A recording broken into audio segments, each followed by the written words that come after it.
අද දවසේ ඔයාගේ හීනවලට ඔයා කරන දේවල් වලට hina වෙනා ඉන්නව නේද?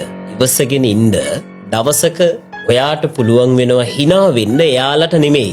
ඔයාගේ බැංක් account එකේ තියෙන බින්දු ගාන බලාගෙන. ඒ වගේම ඒ hinaවත් ඔයාගේ ජීවිතේ හදාගන්න මොටිවේෂන් එකක්. අලුත් දේවල් කරන අය මේ ලෝකේ මිනිස්සු පිස්සුවක් කියලා තමයි මුලින්ම හිතන්නේ. මේක කරන්න බෑ කියන එක තමයි මුලින්ම මිනිස්සුන්ට දැනෙන්න ගන්න. හැබැයි මිනිස්සු කරන්න බෑ කියලා හිතපු දේ ඔයා කරන්න යනකොට අන්න ඔයාව අනුගමනය කර මිනිස්සු ටිකක් එකතු වෙන්න ගන්නවා. කලින් hina වෙච්ච මිනිස්සු ඔයාගෙන් ඇවිල්ලා අහන්න පටන් ගන්නවා ඒක කරේ කොහොමද කියලා.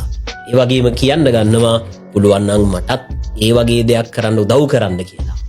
ඒ හින්දා අද ඔයාට hina වෙන මිනිස්සු දවසකදී ඔයාව අනුගමනය කරන බව මතක තියාගෙන ඔයාගේ වැඩ ටික පිළිවෙලට ලස්සනට කරගෙන යන්න. දවසක ඔය hinaවත් ජීවිතේ සුන්දර මතකයක්.